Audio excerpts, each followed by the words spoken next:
Bonjour à tous, j'espère que vous allez bien. Oui, on est reparti pour un nouveau numéro d'une vie de mathématiques. Et oui, ça faisait un petit moment que j'avais pas proposé de nouveau numéro, mais bon, je vous en ai déjà parlé. Je vais pas en reparler ici, j'en reparlerai plus tard pour une prochaine vidéo, un prochain numéro d'examen. C'est pas le sujet. Aujourd'hui, on va continuer le récit sur ma vie étudiante, mais pas que. Également, on va parler des apartés. Et là, aujourd'hui, on va terminer une aparté autour de ma vie, une seconde passion en fait de ma vie que je vous ai déjà partagé en grande partie lors de 2 vidéos précédentes sur le sujet. Et aujourd'hui on va donc terminer de discuter autour de ce sujet. Cette seconde passion, c'est le catch.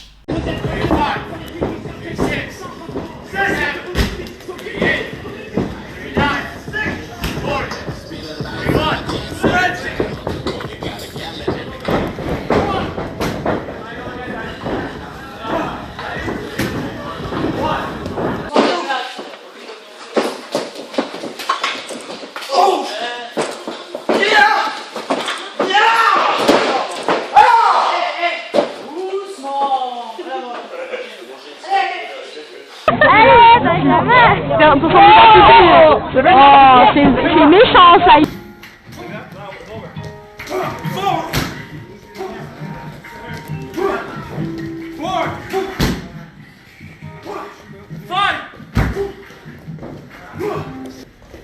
Go!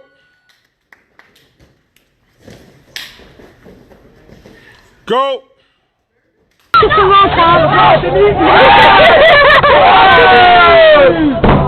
C'est ça qu'on veut! Vas-y champion!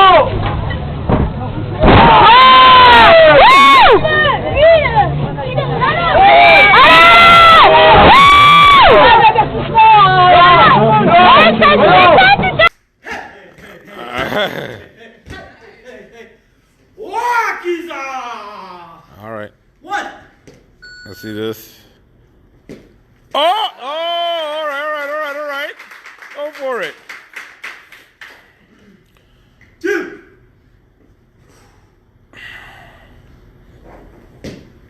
Oh, one more.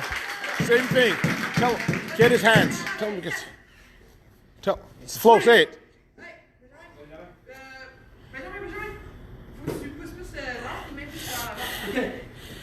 Let's go. You got this. This is the third time. Here we go. Oh! That's all right. Anybody else?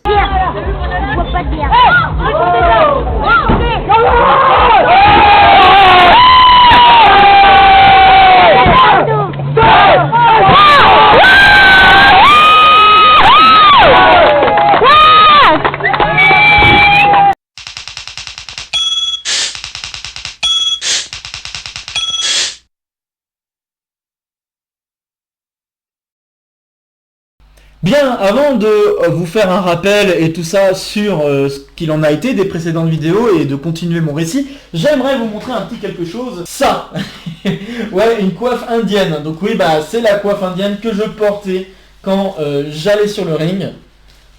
Voilà. Bon, faudrait que je le pose un peu mieux. Mais enfin bref, voilà, ça a donné ça. Donc ça donnait un très joli profil, on peut le dire. Donc voilà, bon, c'est vrai qu'il a été un petit peu déformé, parce que ça fait un petit moment qu'il était rangé dans un coin. Mais voilà, c'est une jolie coiffe indienne dans laquelle j'avais investi. Et voilà, vous voyez, je le trouve super joli. J'ai galéré à la trouver, je dois vous le dire. J'ai beaucoup galéré à la trouver. Et puis en plus de ça, le prix, c'était pas trop donné. Mais quand je l'ai trouvé, je me suis dit, ah non, c'est bon, il faut vraiment que j'investisse dedans. Donc j'ai investi dedans et j'étais très content de pouvoir arborer ces couleurs sur le ring et ça a envoyé quoi. Avec une coiffe pareille sur un ring au moment d'une entrée, c'était génial quoi. Alors maintenant, si je rentre dans le vif du sujet, faisons un rappel très rapide des précédents épisodes. Je vous ai raconté comment cette passion est née du catch. Venant de mes parents, notamment de ma mère, qui s'y était intéressée, et de mon tonton de cœur, qui s'y était également intéressé. Je vous ai ensuite parlé de comment ça s'est passé le début dans le catch, donc en 2012, en janvier 2012, dans le club d'Amiens. Et je vous ai raconté quelques anecdotes autour de tout ça. Du club d'Amiens, malheureusement, il en reste plus grand chose aujourd'hui, puisque le club a fermé en 2015. À partir de cette fermeture, je suis rentré dans un nouveau club de catch un petit peu plus tard, en 2016, à Saint-Jean-en-Chaussée. J'ai effectué 2 ans à Saint-Jean-en-Chaussée et 2 très belles années d'ailleurs. J'ai eu l'occasion de me produire également en Belgique et ça aussi c'était une chouette expérience. Je vous en avais parlé donc dans le 2e numéro du catch. Je vous ai également parlé de mon passage à Nanterre au sein de l'APC. Donc ça c'était aussi cool pendant un peu moins d'1 an. Bon, ça s'est fait sur quelques mois plus qu'1 an en fait. Donc ça s'est fait sur 5-6 mois disons. Pareil, une chouette expérience qui a coupé bref malheureusement à la suite d'une blessure à l'épaule. Il s'agit de cette épaule.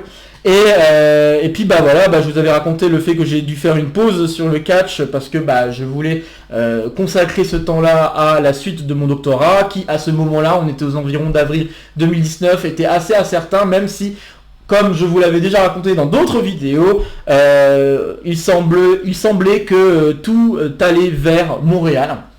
Et en effet, c'est ce qui s'est produit, je vous en ai déjà parlé concernant le cursus étudiant, que j'en suis à Montréal, côté cursus étudiant, avec le doctorat qui avait démarré à Montréal, même s'il y a eu cette question de Covid entre deux. Mais donc, comment ça s'est passé du côté du catch? Qu'est-ce qui s'est passé également de ce côté-là? J'aimerais vous en parler ici.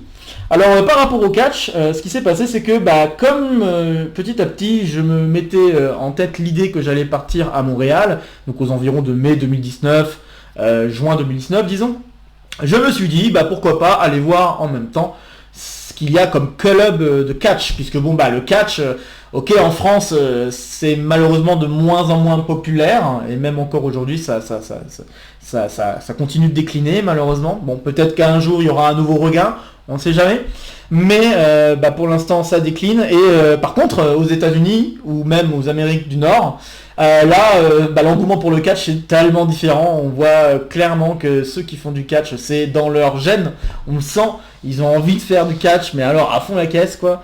Et je me suis dit pourquoi pas tenter l'aventure au Québec de faire du catch. Et donc j'ai cherché, puis j'ai trouvé un club assez intéressant. Qui s'appelle Torture Chamber Pro Wrestling. Alors c'est sûr que au nom ça fait un peu peur puisque ça parle de torture, la chambre des tortures. Mais c'est un super club, je dois le dire, vraiment même encore meilleur je trouve que les précédents que j'ai pu citer, parce que il y a vraiment encore une fois cette ambiance de famille dans ce type de club.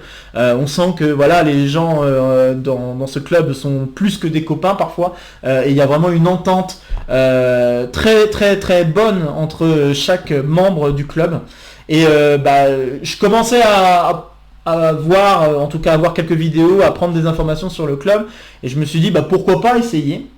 Alors d'ailleurs, en cherchant des informations, j'ai appris que un certain catcheur bien connu de la WWE avait fait une bonne partie de sa formation au sein de ce club. Il s'agit de Kevin Owens, qui est encore actuellement, en tout cas au moment où je poste cette vidéo, qui est encore actuellement une superstar de la WWE.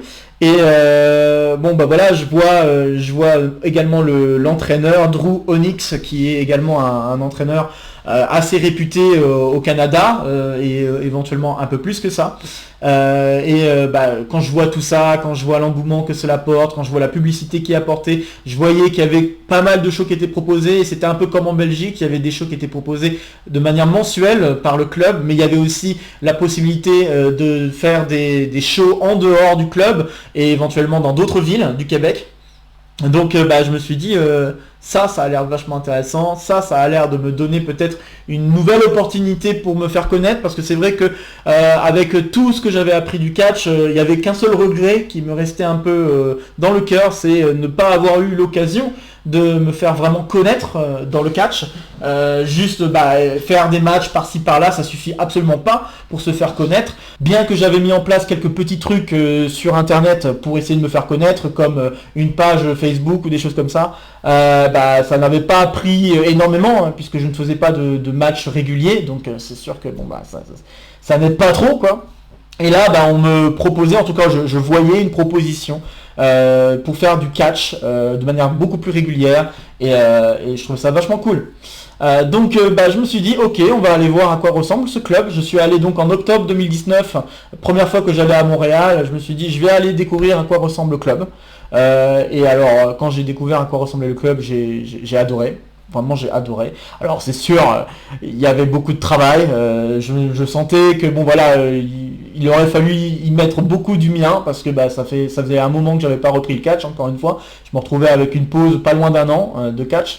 Donc je me suis dit bon voilà, ça pareil, il va falloir s'y remettre à fond. Mais je sentais que à cet endroit-là, il y avait moyen de faire des choses bien. Et j'étais très content de faire la connaissance avec l'entraîneur. Alors d'ailleurs Drew, c'est assez marrant, mais il parle pas un mot de français, mais par contre il comprend très bien le français.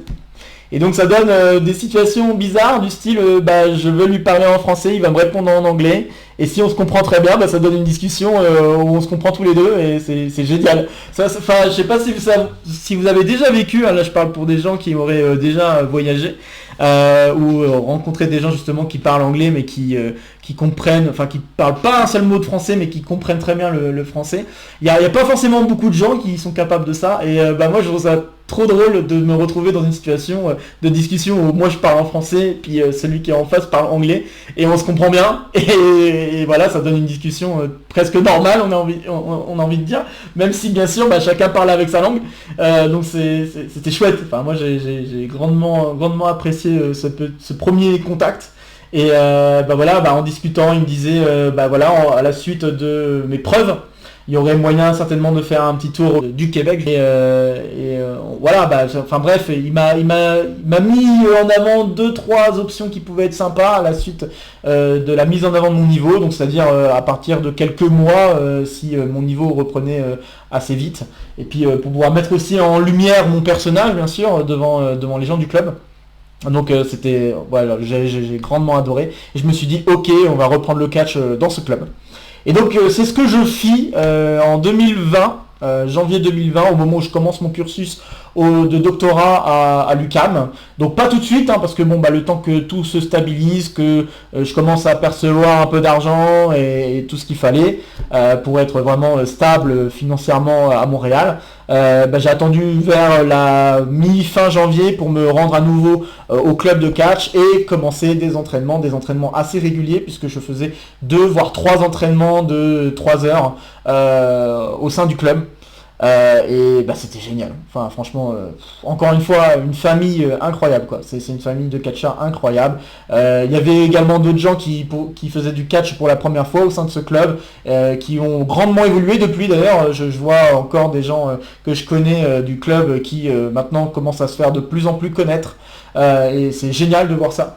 Le club était assez grand, on va dire, en plus, il y avait pas mal de gens qui étaient dans ce club, facilement une trentaine de catcheurs, et voire même un peu plus, parce que il y avait aussi des affiliations avec d'autres clubs dans le Québec. Donc c'était vachement cool aussi de voir d'autres catcheurs passer au club et puis faire part de leur expérience, des catcheurs plus ou moins connus du Québec ou du Canada.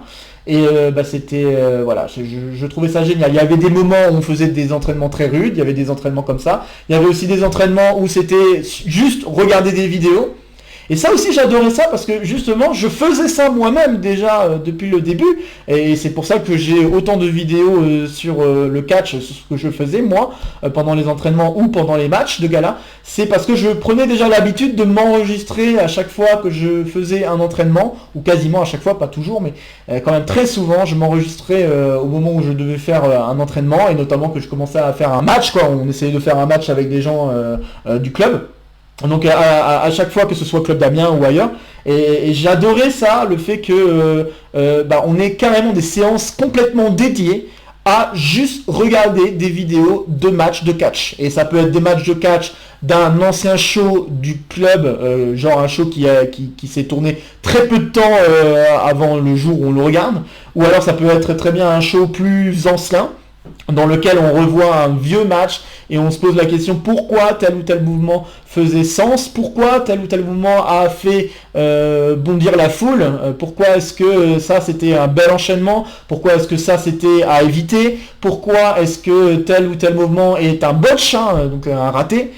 C'était très très cool de voir une analyse mais fort approfondi, hein, parce que je le faisais pas, évidemment, j'avais pas autant de connaissances que ça, moi, quand je regardais mes vidéos de catch, je faisais juste attention surtout à ma manière de faire les prises et tout ça, mais c'était version améliorée, quoi. C'était ce que je faisais déjà, mais en version améliorée. On voyait vraiment qu'on faisait très attention aux moindres détails, aux moindres mouvements que faisait tel ou tel catcheur, et essayer d'y mettre du sens par rapport à l'histoire que les deux catcheurs tentaient de raconter sur le ring. Et je trouvais ça génial, ce type de dimension, vraiment au point, presque au millimètre près, hein, j'exagère un peu quand même, mais presque au millimètre près, à se poser la question, pourquoi est-ce que le catcheur a fait tel pas plutôt qu'un autre? Parfois c'était même jusqu'à ce point-là, on se rendait compte encore plus de la beauté de chacun des gestes qui ont été mis en place sur le ring. Et ça j'ai adoré. Alors en plus de ça, bien sûr, les entraînements autres, donc les vrais entraînements, je prenais cher, hein, je vais pas mentir, hein, parce que ça c'était rude, hein, pendant le mois de février, je veux dire, j'ai vraiment carburé et ça a été très très compliqué de se remettre bien dedans. Mais par contre, ce que j'ai kiffé, c'est de mettre en valeur mon personnage et de montrer aux gens du club ce que valait mon personnage. Et j'ai vu l'engouement que cela portait, hein. Les gens refaisaient mon chant indien, comme je vous l'avais déjà précédemment montré à l'APC, lors d'un entraînement d'APC. Et enfin voilà, moi je trouve ça génial quand tu vois que tout de suite tel ou tel gimmick ou tel mouvement prend, et du coup tu as envie de le faire assez souvent juste exprès pour que le public le chante également, et c'est génial parce que c'est ça aussi qui fait la réussite d'un catcheur, c'est pas que les prises, et c'est plus ou moins ça que j'essayais de mettre en valeur moi avec mon catch, parce que j'avais un catch assez à la française, hein, avec le recul. J'avais un catch qui ne demandait pas forcément beaucoup de grands mouvements. Bon, certes, j'en connaissais beaucoup, hein, je connaissais beaucoup de mouvements, et donc ce qui faisait que mon catch pouvait ressembler un peu à l'américaine, à un catch à l'américaine. Mais en fait, ce que j'aimais, c'est faire prévaloir le retour des fans, donc le retour des gens qui sont dans la salle. Et justement, quand je revois la plupart des matchs que j'ai pu faire, je vois que assez souvent, j'aime, et je m'en rends compte encore en revoyant ces vidéos, j'aime beaucoup faire réagir la foule par rapport à tel ou tel mouvement. Et ça permet vraiment de donner un rythme finalement sur le match, hein. Quand on regarde un méchant face à un gentil, par exemple, un méchant aime beaucoup prendre son temps, aime beaucoup poser ses mouvements petit à petit et prendre son temps face à son ennemi. Et c'est justement en prenant son temps, ce rythme très lent qui ne plaît pas forcément aux fans justement, et du coup qui va amener les fans à huer, parce que c'est pas le type de spectacle qu'ils attendent. Eux ils attendent quelque chose de spectaculaire, d'énorme. Alors que le catcheur méchant, il va prendre son temps, il va faire des trucs vraiment salaces envers son adversaire. Et c'est génial de faire réagir la foule sur tel ou tel mouvement, même des trucs tout à fait naïfs, hein, juste faire comme si on mettait ses doigts dans les yeux juste pour aveugler son adversaire, là par exemple, et qu'on le fait vraiment bien lentement pour montrer au public que voilà, on fait ce mouvement. C'est génial quoi, de voir tout de suite les gens huer. Et inversement pareil, hein, quand on joue gentil et qu'on accélère le mouvement, pareil, ça donne envie aux spectateurs d'en voir plus et de voir des enchaînements de mouvements qui se font à un rythme régulier, corde à linge, coup de bélier, des trucs comme ça, puis ensuite un enchaînement un peu plus grand qui amène à une grosse prise.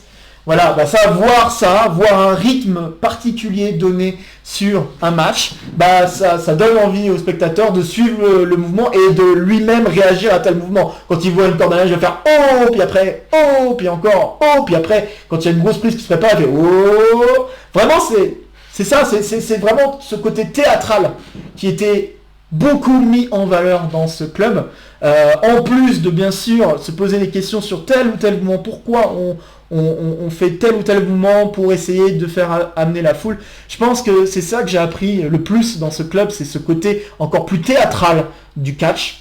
Ce côté même dansant, hein, parce que c'est comme me disait mon prof de philo en classe prépa, il considérait que le catch c'était de la danse, hein, quand il voyait les vidéos que je montrais, mais il n'avait pas tort, hein, je trouve que c'est vraiment, il y a vraiment un côté danse, de joli derrière le catch, et chaque enchaînement c'est également fait exprès, le rythme de chaque enchaînement est également fait exprès pour que les fans rentrent dedans et pareil réagissent au même rythme que se font telle ou telle prise. Et c'était génial de se rendre compte de ça, mais encore plus en détail pendant mes mois, hein, parce que malheureusement ça ne s'est pas compté en année, mais mes mois au sein de ce club de Montréal. Donc oui, je vous ai dit que j'ai commencé en janvier 2020. 2020, voilà, la fameuse année Covid. Donc j'ai fait malheureusement 3 mois, à peine 3 mois au sein du club. Donc il y avait des belles choses qui commençaient à revenir et puis petit à petit on commence à nous dire les sports de contact moyen, surtout avec le Covid, difficile de reprendre. Très bien, ok. Puis en plus de ça, je dois repartir en France, hein, je vous en avais parlé lors d'un précédent numéro, le numéro sur l'effet Covid. Et donc évidemment, j'ai dû rentrer en France, ça m'a jeté un froid, mais alors monumental, hein, comme beaucoup, hein, c'était lunaire hein, comme période, j'en ai déjà parlé, je ne vais pas y revenir en détail, mais j'aimerais dire que ça a cassé complètement mon élan sur la reprise du catch. Mais quand je dis cassé, c'est vraiment même brisé, quoi. C'est brisé en 1000 morceaux, parce que je commençais à me ressentir encore bien, et en fait, je pense que le gros problème c'est ça, c'était l'enchaînement de clubs de catch qui a un peu cassé mon engouement, parce que je sors d'Amiens, donc je suis rentré dans le club d'Amiens, j'étais trop content, puis malheureusement le club décline, alors je suis obligé de partir, je suis triste, puis je vais dans le club de Saint-Just, encore une fois je me sens dans mes lieux, là où je devrais être, je me sens bien. Je remonte, puis encore une fois, pouf, moralement je redescends parce que le club ferme et je dois retaper un autre club, je retape un autre club, je suis obligé de repartir de zéro. Puis dans ce club, encore une fois, je me sens bien, je me dis ok, je grimpe un peu les échelons, bam, blessure, et je peux malheureusement pas continuer à cause d'autres circonstances, notamment mes études. Et puis Montréal, c'était presque une promesse de quelque chose qui allait être énorme. Et paf, Covid. Et on va dire que ça m'a fait très mal en fait, cette dernière vague de sensations où je me sentais je me sentais totalement dans mon élément, quoi. Je me sentais prêt à attaquer quelques années au sein de ce club, quoi. Et pas juste quelques mois. Et malheureusement, comme je ne pouvais pas rester au Québec, parce que je perdais ma résidence étudiante, je connaissais absolument personne à Montréal pour m'héberger, puisque je venais seulement d'arriver à Montréal. Donc voilà, j'ai été obligé de rentrer en France et après vous connaissez déjà un peu la suite de l'histoire, même si il faudra que je la raconte davantage, mais j'ai quand même été pas mal en France à la suite, donc dans les autres années qui suivent. Ça a été assez compliqué de repartir à Montréal, à chaque fois que ça allait mieux en France, c'était pire à Montréal ou en tout cas au Canada, et puis inversement, et donc ça a été très difficile de pouvoir repartir au Canada. Ça a eu des répercussions sur le doctorat, hein, j'en ai déjà aussi parlé, mais il faudra que j'en parle davantage, bien sûr, hein, ça va être l'objet des prochains numéros en fait. Hein. Mais il y a 1 an qui passe comme ça où je peux pas repartir à Montréal. Il y a 2-3 vidéos qui sont postées par le club dans le but de nous faire travailler 2-3 choses comme le gimmick, donc le personnage, et puis on nous avait même demandé d'essayer de faire une promo. J'avoue que j'avais essayé mais que je l'ai pas posté cette promo je regrette un petit peu de ne pas l'avoir posté. J'aurais peut-être que ça m'aurait redonné un peu plus d'engouement d'avoir des retours de la part du club, mais j'avoue que ça m'avait complètement cassé. Et puis à partir de ce moment-là, quand je vois le temps qu'il me faut pour le doctorat, pour faire de la recherche en mathématiques et bien sûr tous les autres trucs qui se sont développés, donc la chaîne YouTube qui s'est développée très peu de temps après, 1 an après, et puis bien sûr petit à petit les enseignements qu'il fallait faire, qu'il fallait donner, que ce soit des heures de TD, des heures de cours à l'UQAM ou même un peu plus, même les cours particuliers, l'école également que je me suis amusé à reprendre, les heures que j'ai pu faire aussi à l'école d'ingénieur d'Amiens, à Lézier. Bref, je me suis dit pour reprendre le catch, ça a l'air d'être un peu trop compliqué. Et mentalement, je commençais à me faire à l'idée, et même si c'est difficile encore de le dire, je l'ai déjà dit dans la vidéo précédente, mais ça reste difficile de le dire, je pense que je ne pourrai pas reprendre le catch avant très longtemps. Peut-être trop longtemps, ce qui fera que je ne pourrai jamais reprendre le catch, ça serait assez triste. j'ai envie de dire, j'ai encore l'espoir, hein, je garde l'espoir de reprendre le catch à un moment ou un autre dans ma vie, quand tous les feux seront verts. C'est-à-dire qu'il y a un moment, je vais me retrouver à faire peut-être un postdoc ou avoir une place en maître de conf quelque part, et dans ce quelque part, il va y avoir un club de catch. Voilà, alors si les feux se mettent au vert, pourquoi pas? Pourquoi pas tenter de reprendre? Moi, j'ai encore espoir, mais j'avoue que là, actuellement, avec le temps que me demande la recherche, l'enseignement et tout ça, c'est trop compliqué. C'est trop compliqué. Alors bon, quand je suis reparti à Montréal, j'ai eu la chance de voir qu'il y a eu un passage, il y avait prévu un passage de la WWE à Montréal en 2000. Donc il y a eu d'autres, bien sûr, allers-retours à Montréal, hein, mais là je vais me focaliser sur le passage le plus récent, c'est-à-dire en 2023. Et en 2023, février 2023, il y a le passage de Elimination Chamber qui se fait à Montréal, et j'ai eu le grand plaisir d'y aller. Je me suis acheté une place, et d'ailleurs une place plutôt bonne, hein, parce que j'étais dans le premier rang quand on suit les tribunes vers le plus bas là. Bon, j'étais pas dans la zone presque VIP, j'ai envie de dire, où les gens étaient sur des chaises et ils pouvaient repartir avec leurs chaises d'ailleurs. Ça c'était marrant de voir ça. Mais j'étais quasiment à côté. En fait, j'étais à côté d'une table de commentateurs qui se fait juste avant le début du show.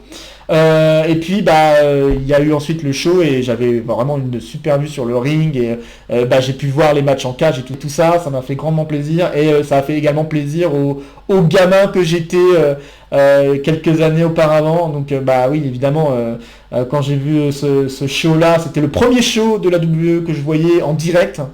D'ailleurs, c'était quelque chose quand même, hein. Et je réalisais vraiment un rêve de gosse, hein, un rêve de quand j'avais 15 ans, quoi. Le fait de pouvoir assister à un match de catch en direct, et un vrai match de catch de la WWE, je veux dire. Alors bien sûr, j'avais déjà assisté à des matchs de catch, des matchs de gala, hein, ça c'était quelque chose, c'était génial. Mais là, c'est vrai que là, c'était carrément la grosse fédération, la plus grosse fédération de catch du monde, hein, on peut le dire actuellement, même s'il y a des fédérations qui lui font concurrence, notamment au Japon, qui est aussi plutôt bonne. Mais voilà, j'ai eu le plaisir de réaliser ce kiff. Et bon, voilà, j'étais très content d'avoir pu au moins réaliser ce rêve déjà. J'ai réalisé aussi d'autres rêves, hein, parce que il y a eu l'occasion aussi encore à Montréal d'assister à un Comic-Con qui s'était fait si je dis pas de bêtises, en 2022.